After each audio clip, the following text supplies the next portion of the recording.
Hello, it's Glenn from History Rocks, and we've got another resource review for you today. And today we're going to be having a look at History Interactive. On the website you can purchase a number of packages which provide PowerPoint presentations, workbooks, worksheets and all sorts to accompany your topics. And they have a range of topics across Key Stage 1 and Key Stage 2. So let's take a look at an example of one. So this is the Prehistoric Britain PowerPoint presentation. So let's have a little look at it. So as we progress now, you can see we get this menu, which all of them have. They all have this kind of menu so that you can jump about and go place to place if you want. So let's go to the Stone Age first. You can see that everything has this kind of background music to it. Section 2. What was the Stone And Age? I'm going to skip him a little bit. I'm not going to lie, I do find the voice a little bit annoying because it seems to go a little bit slow, but you can take that out if you want to, just edit and take the sound out. But what you'll see is that throughout you get these kind of these main slides here that provide you with a lot of information. What they then tend to do as well, I'm just going to skip through a lot of this so you can see the content, is they give you the background information like you kind of would have for maybe the start of a lesson. They give you supporting images as well, lots of things going on here so you can see it targets certain areas, certain people as well. So what we're going to do is we're going to go back, I think, and we're going to see if we can get back to that home page. And we'll have a little look at something like the Iron Age. Lovely Iron Age.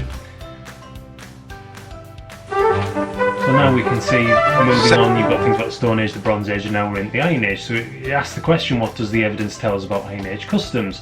And it will give us the information, the background information from it, but then it will delve into certain things. So here we're looking at these giant figures and what we know about them and what have you. But then it also talks about things like Lindow Man, and the evidence that we've got from there. So it does bring in sort of historical skill as well. It's not just kind of an overview of information, it does actually bring a lot of different elements into this. Now, to support the PowerPoints, which I find really useful, okay, because they are PowerPoint, they're not locked, it means that you can edit them and tweak them. So say you like a certain couple of slides, you can just edit those, you can just have those ones if you want to.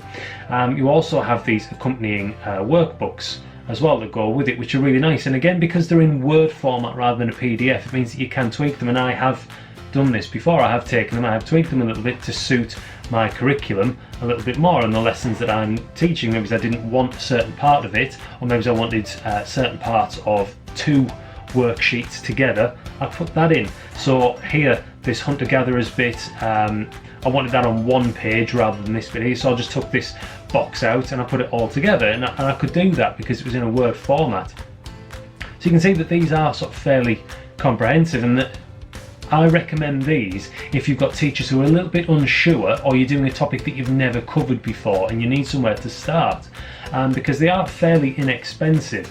Now, on the website that you can see here, they do cover a variety of different topics. So we've got things like your history, our history, famous people and events from Key Stage 1, but then in Key Stage 2 you've got Stone Age, Egypt, Greece, Britain, for the Romans, you've got Anglo-Saxons, Victorians, Vikings, Benin, Islam, Indus Valley and the Maya as well. And each of those costs roughly about £45. But with that you get the PowerPoints, and then you also get all of these separate worksheets as well, and there's videos in there and lots of supporting documents to go with them as well. So if you've got some staff who maybe aren't as confident with something, maybe they need a bit of help with something, or perhaps you're doing a topic that you maybe just starting from scratch and you've got very little in the way of resources, this could be a good place to start. So I'll put some links to the website in the description. If you have them, let me know which ones and how you get on with them, and as always, happy history, folks.